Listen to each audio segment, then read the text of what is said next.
Eu me chamo Ângelo, eu sou um homem branco, cabelos pretos um pouco curto agora porque eu cortei. Estou usando uma camisa do tipo polo vermelha, um fone preto. No meu fundo um pouco embaçado dá para perceber três violões que estão na parede porque eu não estou usando. E no canto aqui uma caixinha que é a caixa do playground da minha gata que nesse momento está aqui pedindo comida. E fui convidado, né, por Welker para falar sobre essa nova resolução que veio, que a BNT, como o próprio Clipson falou, trouxe para a gente. Não só a BNT, mas vou falar mais, teve participação da NIC, BR e alguns outros órgãos ali. E essa, literalmente, ela veio no momento, claro, na vanguarda mundial, porque as outras resoluções elas são um pouco mais antigas, e ela veio, na verdade, no momento em que a LBI ela está sendo muito questionada, principalmente no artigo 63, que é o que iremos falar. E foi isso que todos nos perguntamos.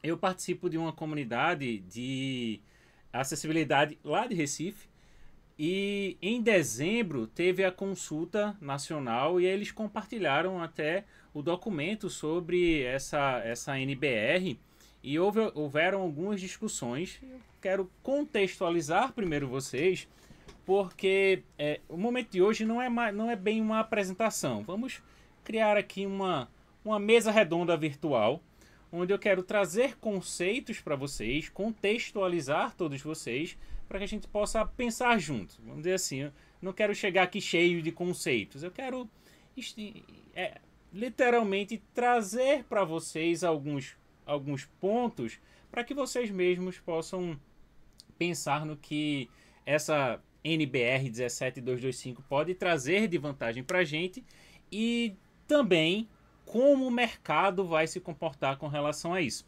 Como havia dito, eu cliquei no lugar errado. Eu me chamo Ângelo, sou cientista da computação. Para quem não me conhece, eu sou QA Sênior da Envilha. Também sou entrevistador técnico, programador, adoro programar jogos, apesar de não ter muito tempo. E há um bom tempo eu comecei a me especializar na parte de acessibilidade digital, voltado muito para testes de acessibilidade, mas aí acaba abrangendo muito. Eu dou palestras sobre acessibilidade, faço cursos sobre acessibilidade, então é um assunto que de fato me traz muito, me traz um sentimento muito bom. Então sempre quando eu chego ali, Ângelo, vamos falar sobre acessibilidade, eu sou o primeiro a dizer, opa, tô aqui. E aí, de onde surgiu, né? Agora vamos focar exatamente nesse ponto de acessibilidade. Então, pessoal, neste momento eu quero que vocês peguem esses pontos, tá? Primeiro, temos ali a W3C, o coordenador que foi o Reinaldo Ferraz, então para quem está ali dentro da NBR, ele faz parte do chapter da W3C de São Paulo. W3C, a mantenedora da web, vamos dizer assim, né, de uma forma bem abrangente. Então, tudo que está relacionado ali à web, a W3C tem um pezinho, uma mão, um braço inteiro. E a ideia era pensar numa web única. Então, se formos pensar aqui no Brasil, tivemos ali a participação da W3C especificamente, tivemos ali o seu web.br e o apoio do NICBR e CGI.br para webs acessíveis. Então, foi um grupo muito grande de informações sobre isso. Para quem não conhece, acho que eu tenho aberto aqui. Vocês estão vendo agora uma página do Google? Eu compartilhei a tela inteira. Perfeito, muito obrigado. Então temos o SIG-BR aqui. Então temos... tem a tela, eu sigo que ele vem trabalhando para melhorar a internet do Brasil, tem uma relevância muito grande. Sempre quando fazemos alguns eventos de acessibilidade em Recife, nós convidamos o pessoal lá do SIG-BR, do NIC-BR, eles levam cartilhas. Então, só contextualizando vocês conseguem, através desse cara, conseguir cartilhas de acessibilidade. Então, já existe no mercado, são 6 cartilhas, se eu não me engano. Então já existe um processo dessa comunidade de trazer conteúdos palpáveis e acessíveis. Então aqui tem a versão PDF, tem a versão HTML, tem a versão de áudio. Então é bem interessante isso. E muitas vezes a gente pode entrar em contato com eles e eles levam essas publicações impressas para a gente. Então, e eles têm esse poder, vamos dizer assim, de falar sobre acessibilidade. Então são bem legais. E aí, trazendo mais essa contextualização, podemos falar de dados reais da internet. Aí eu trouxe alguns links que eu gosto de compartilhar com vocês, com todos vocês, no nosso chat. Temos esse primeiro, onde o Brasil tem 18,6 milhões de pessoas com deficiência, indica aí a pesquisa do IBGE. Isso ali foi de julho de 2023, então de lá para cá tivemos algumas outras informações, mas isso aqui tá interessante para esse nosso momento. Ele recarregou sozinho. E dentro disso, nós podemos falar que apenas que menos de 1% dos sites brasileiros são acessíveis. Então, vamos ter noção disso. Hoje é, entre aspas, impossível dizer exatamente quantos sites existem no Brasil. Porque sites são criados e eles deixam de existir e são criados a todo instante. Vou trazer mais uma informaçãozinha aqui para vocês. Isso aí, pessoal. Eu vou munir vocês de um monte de informação. Mas pensem no seguinte. Estamos falando de menos de 1% de sites. Mesmo que tenha um número imenso e até imensurável de sites no Brasil. E esses sites vocês podem pensar em todos os sites. Porque todo site, para ele existir, ele precisa ter um registro. Ele precisa estar ali no registro.br, por exemplo. Ou até em outros sites como .com, .com.br. O meu tem um site que é .tech. Então todos esses sites que são registrados por brasileiros entram nessa lista. Então não é só .com.br. Outra informação é que apenas 2,9% dos sites brasileiros foram aprovados em teste de acessibilidade. Então percebam que menos de 1% se preocupou com isso. E aí existem outro estudo que fala, não, a gente já fez alguns testes e existe ali um mínimo de acessibilidade em muitos sites. Então já existe uma preocupação com isso. Isso aqui já foi em julho do ano passado. Então as coisas, entre aspas, estão melhorando. Mas existe ainda muita coisa a ser melhorada. Foco nisso. Foco nesses dados, foco nessas estatísticas, porque uma das coisas que são mais comentadas com relação a quando falamos de acessibilidade digital é quais são os benefícios. Como é que a gente pode fazer com que, aplicando conceitos de acessibilidade digital em sites, torne a vida das pessoas melhor. Então, quando falamos de acessibilidade digital, a gente não fala apenas em pessoas com deficiência. E aí já trago esse conceito, que é o conceito correto, pessoas com deficiência.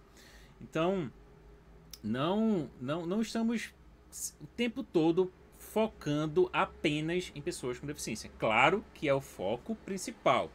Então, pessoas com deficiência visual, auditiva e motora são os três que as normas internacionais elas conseguem atuar de forma direta. Já os que eu coloquei um asterisco e aí eu já coloquei esse asterisco não por Ângelo escolher isso, mas sim por toda essa discussão que existe nas comunidades de acessibilidade, é que para se trabalhar com com assertividade, acho que eu estou usando essa palavra, acho que é isso mesmo, de uma forma bem assertiva, em deficiências, pessoas com deficiência intelectual, de linguagem, de aprendizado e neurológica, são extremamente complexas e muitas vezes existe aquele que nós da área de tecnologia não gostamos tanto, que é o depende, sabe?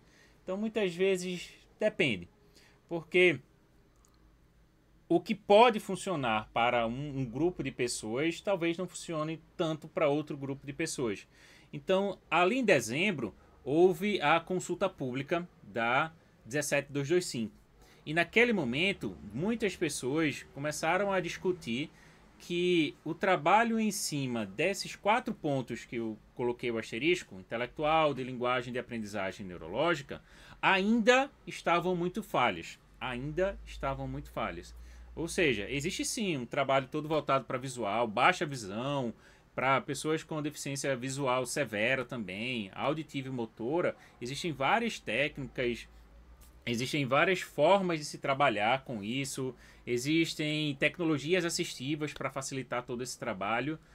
Mas e a discussão era, e a intelectual? Como é que a gente vai focar em todos os pontos relacionados à intelectual? E olha o termo, todos, que é onde quer se chegar, né?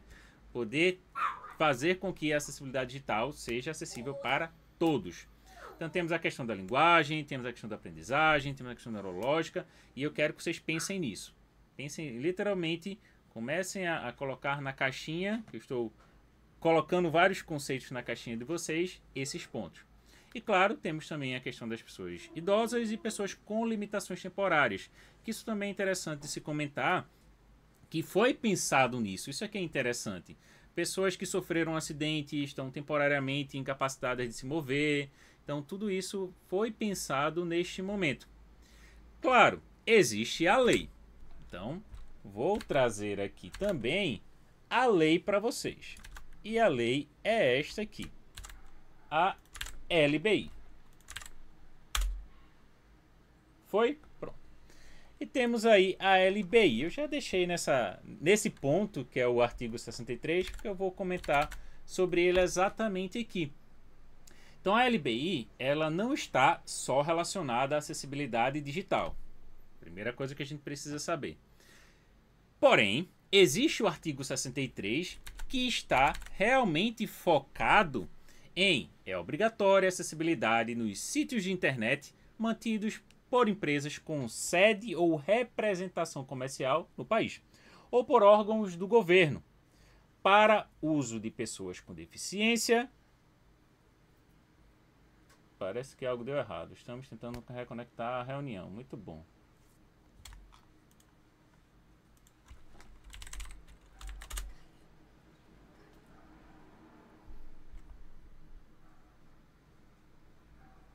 Caiu. Caiu. Roteiro do celular. Roteiro do celular. Tá tentando voltar ali. Avisa o pessoal. E aí, pessoal? Voltou? Ah, perdão. Voltou no momento. Eu tava lendo a lei, não foi? Tava lendo o artigo 63. Perfeito.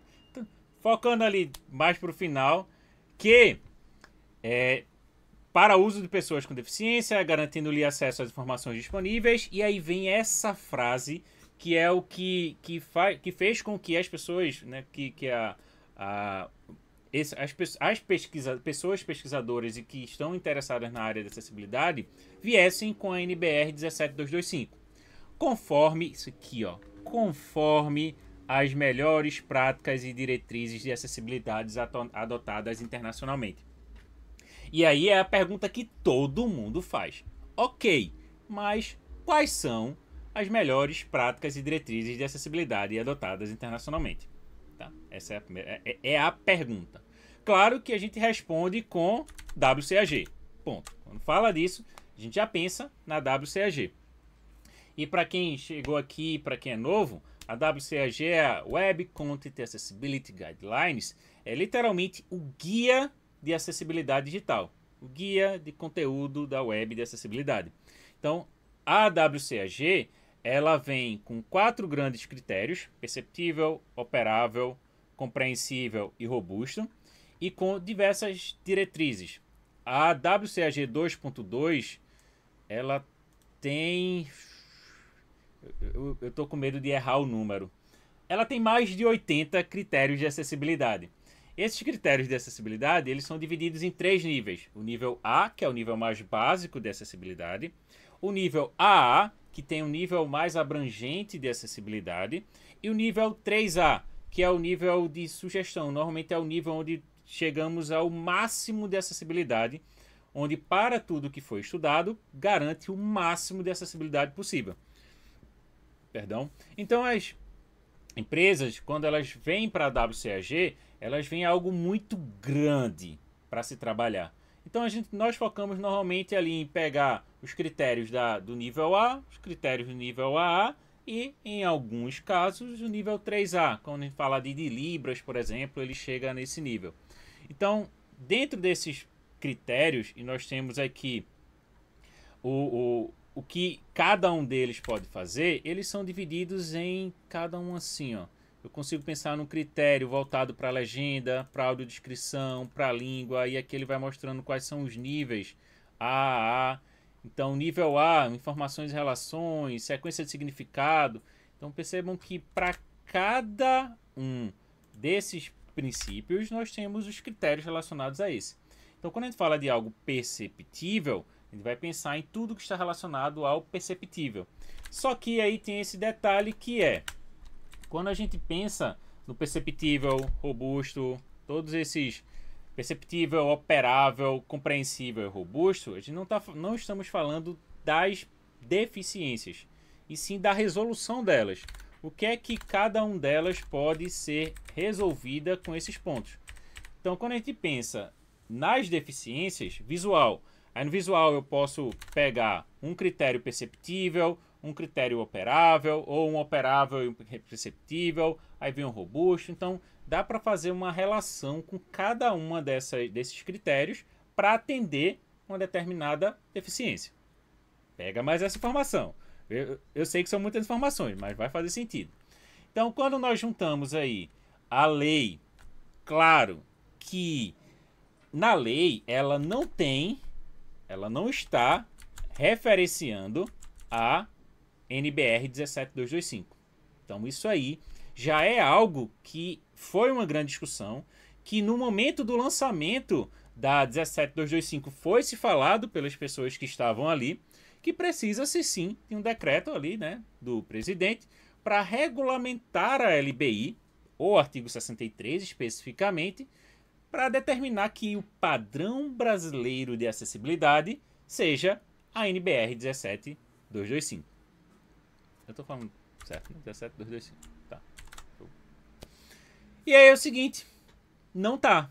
Então, estamos agora sim com a norma mais atual. Esta norma, e aí já vem essa outra informação, ela já está relacionada a WCAG 2.2, porque, por exemplo, a WCAG 2.0, que eu não cheguei a trabalhar com 2.0, foi bem mais antiga, ela não tinha tanto critério relacionado ao smartphone. Já a 2.1, 10 anos depois, já entraram ali os conceitos tanto para web quanto para aplicações, 10 anos depois. Eu comecei a trabalhar, sim, era o final da 2.0 e começo da 2.1. Que era onde de fato nós tínhamos essa preocupação não só para a web, mas também para aplicações mobile.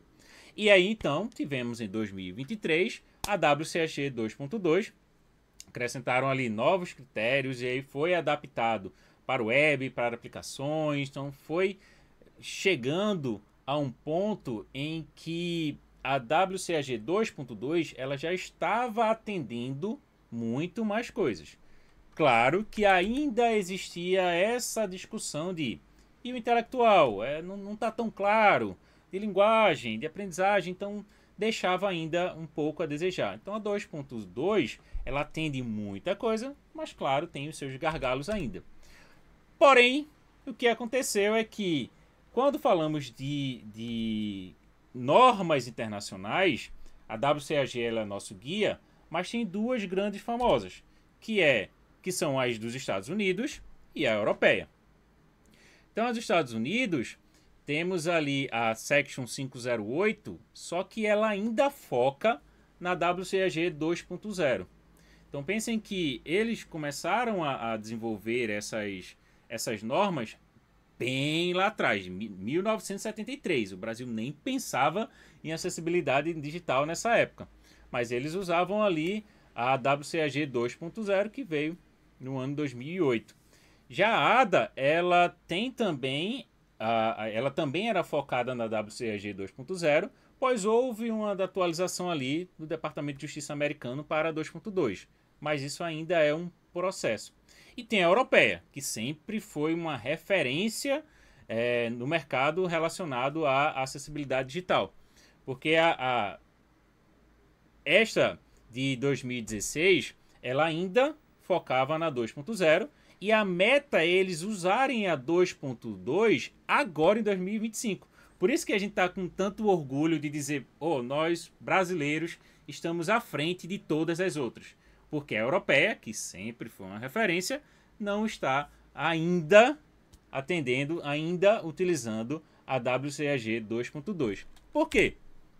E aí é onde entra o que eu quero que vocês pensem, né? Venham comigo nesse momento. Sentem aqui nesta mesa redonda. A NBR 17225, lá no momento do lançamento, eles fizeram uma apresentação, abriram um vídeo no YouTube e foi bem legal porque eles usaram vários tipos de acessibilidade, de descrição, de libras, de legenda, então foi bem legal. Ali eu vou deixar o link para quem quiser assistir depois. Então tem toda a questão política, né? Eu digo que vocês podem adiantar 1 hora da apresentação ali, que foi mais um papo político. Aí tem 1 hora de apresentação sobre a NBR 17225 e mais 1 hora de política. Só para ficar registrado aqui para vocês. E aí o que ele faz? Vamos então estabelecer requisitos. Ignora essa palavra, eu tenho um toque, mas não vou corrigir agora. De acessibilidade de web.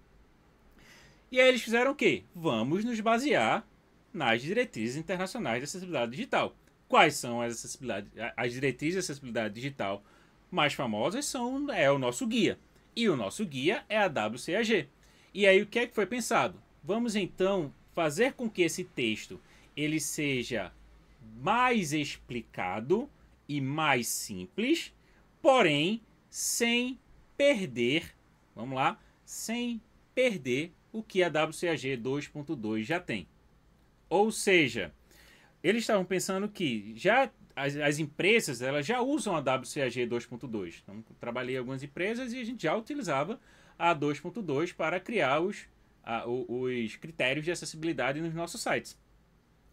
Porém, o que estava acontecendo é que quando íamos consultar a WCAG 2.2, hoje você consegue pegar cartilhas, tem cartões, então todo mundo tenta simplificar a WCAG para que de fato as empresas elas não desistam de colocar acessibilidade digital.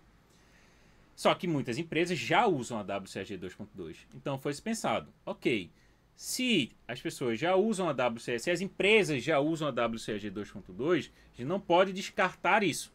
Então quem já usa a WCAG 2.2 pode vir para o Brasil, que não vai ter problema, já está coberta pela NBR. E é aí que entra a maior discussão que nós tivemos, que existe na área de acessibilidade, que fizemos ali no momento da consulta, que é, ok, foi só reescrita a WCAG para os brasileiros, né, para ser uma norma explicada e mais simples, ou houveram modificações? E aí a gente pode fazer diversas comparações, essas que também foram feitas lá no momento do lançamento. Porque dentro das diretrizes de acessibilidade da WCAG, acabei de comentar para vocês sobre nível A, AA e 3A, na NBR eles fizeram uma diferença entre requisitos e recomendações. Já vem pensando comigo. Eles pegaram a nível A e a nível AA e disseram que são requisitos. Então é necessário atender os requisitos. Então não existe mais tanta subjetividade quando a gente pega a WCAG, que eu comentei agora há pouco também. Quando eu pego aqui a WCAG e vou olhar os critérios, eu posso pegar aqui idioma de uma página, eu tenho nível A e tenho nível AA. Então tudo que está relacionado ao nível A e ao nível AA, na NBR, eles estão dizendo que isso agora são requisitos a serem atendidos. E eles fazem a referência com a WCAG, tá? Tudo eles colocam qual é o critério da WCAG que fala daquele determinado requisito. E o que está na AAA, eles chamaram de recomendações. Tanto que na documentação, eu vou compartilhar o documento da consulta, porque hoje a NBR ela é paga, né? A final. Então eu tenho o da consulta que a gente compartilhou em alguns grupos, vou compartilhar com vocês também. E fala muito disso. Se você fizer o que é recomendado, as recomendações, você meio que já atende alguns requisitos. E quando você faz os requisitos, as recomendações elas ficam de lado. Então, eu acho que vocês já estão começando a pensar isso também. Eles pegaram a WCAG e aí fizeram 146 orientações. Eu dou uma certa risadinha, porque quando a gente fala da WCAG, a WCAG ela é dividida em aproximadamente 84 critérios ali. Eu tô com um déficit. Não, opa! Eu sabia que eu ia esquecer a quantidade exata. Eu coloquei a minha fila aqui. 86 critérios. A WCAG hoje ela tem 86 critérios de testes de sucesso testáveis, né? Então, são algo palpável, algo que você pode simplesmente implementar. De vir aqui, pegar o textinho, pegar aqui, ó, como cumprir em inglês, compreendendo. Então, ele traz aqui como você pode compreender mais sobre esse critério. Ele traz aqui, eu tô falando da WCAG, ele traz aqui como cumprir esse critério de forma técnica. Então, ele traz algumas informações até de código, como você alterar ali. O pessoal de front-end adora essas recomendações. E aí a norma veio, pegou ali, dividiu em interação por teclado, imagens, cabeçalhos, regiões, listas, tabelas, links de navegação, botões e controles, formulários de entrada de dados, apresentações, uso de cores, conteúdo textual, codificação e marcação semântica, áudio e vídeo, animação e tempo. Dentro desses pontos, eles colocaram 146 orientações. Então, o que é que ficou interessante? Aí vamos, também não vou ser Caxias, vamos para os pontos bons e os pontos ruins. Os pontos ruins é que ficou uma lista muito imensa, porém o ponto bom é que foi dividido em coisas que a gente tinha dúvida. Ah, eu quero focar só nas imagens. Opa, eu consigo chegar lá e pesquisar só por imagens. Então, aqui na consulta pública, eu posso pesquisar por imagens. E aí eu vou focar em tudo que está relacionado a imagens. Então, ok. Imagens complexas. Então, tudo que eu pesquisar por imagens, ó. Imagens de conteúdo, decorativo, funcionais. Então, foi focado muito em separar esses pontos para deixar mais simples. Lista. Só que, e isso é até interessante. Para quem é novo, está chegando e vai olhar a NBR, se você vai ler todo o texto lá. Então, ele traz aqui, ó, quais são os conceitos e tudo mais. Então tem um conteúdo bem interessante. E aí eu vou dar a minha opinião, né, sem querer influenciar ninguém, mas na minha opinião ficou bem introdutório. Quem quer começar a entrar na área de acessibilidade digital, vai lá, lê NBR. Então tem um texto interessante para se ler. Mas quando eu quero me aprofundar mais, eu tenho a WCAG. Então é algo que o mercado ele ainda vai absorver. Por isso que está tão novo, por isso que está essa euforia toda, está todo mundo falando ali. E porque é interessante isso tudo.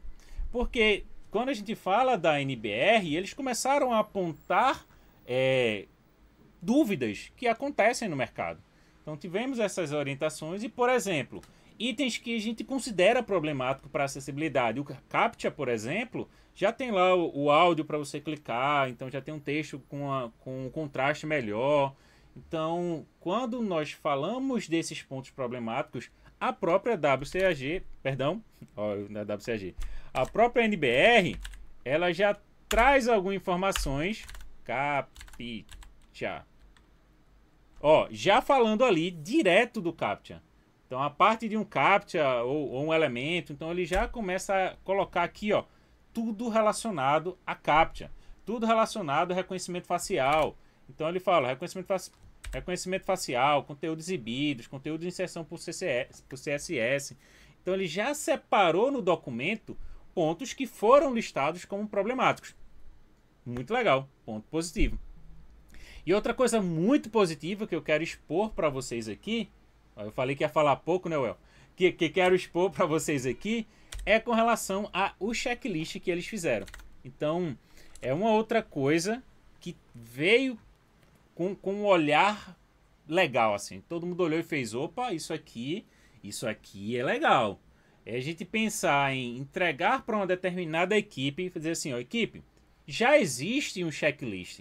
Não precisa mais reinventar isso, porque quando trabalhamos na criação da acessibilidade, o pessoal do front-end, tem uma galera do front-end aqui que eu já olhei para a cara de alguns, quando a gente fala de acessibilidade digital, que vai muito ali para o front-end, vai pensar, ó, a gente está nesse critério, naquele outro critério, aí vem a equipe de acessibilidade e aponta alguns elementos, a gente tem que buscar qual é o critério para resolver, e aqui não.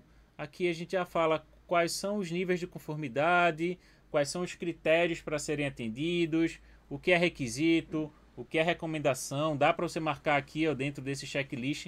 Então esse checklistzinho aqui ficou ótimo assim. Então de todos eles, esse checklist foi o que mais chamou a atenção de todo mundo.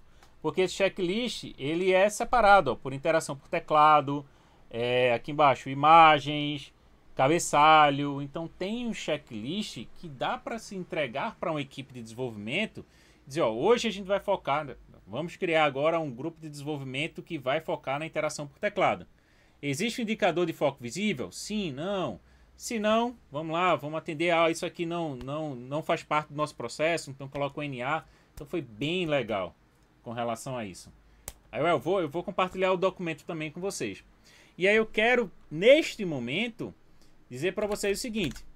Eu trouxe para vocês a maior discussão de todas aqui eles pegaram a WCAG 2.2.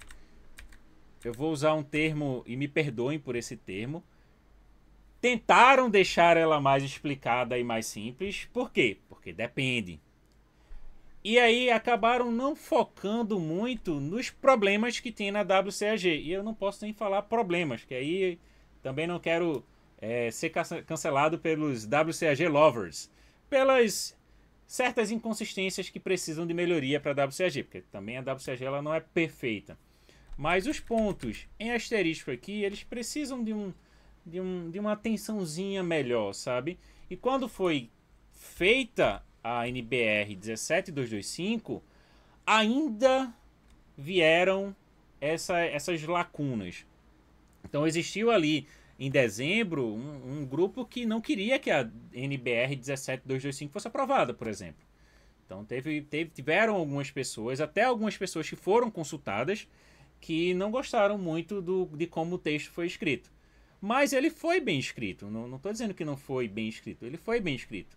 Mas tem toda a relação de quem lê. E quem lê faz toda a diferença. Isso não para aqui. Eu acho que o meu objetivo aqui, até vou falar isso para o El agora, não é literalmente abrir uma discussão. Mas claro que eu quero ouvir vocês, caso vocês queiram falar com relação a isso. Mas é incitar isso em vocês. Dizer, ó, a NBR está aí. Toma, dá uma olhada, pensa com carinho. Acho que uma discussão interna vai ser legal também, não só essa discussão aqui com a gente. E aí eu paro e abro para vocês. Depois de tudo isso que eu falei, que eu contextualizei vocês, trouxe... Pera, deixa eu entregar a NBR para vocês. Na verdade, essa é a consulta pública, tá? Eu não tenho a NBR mesmo porque eu não paguei por ela.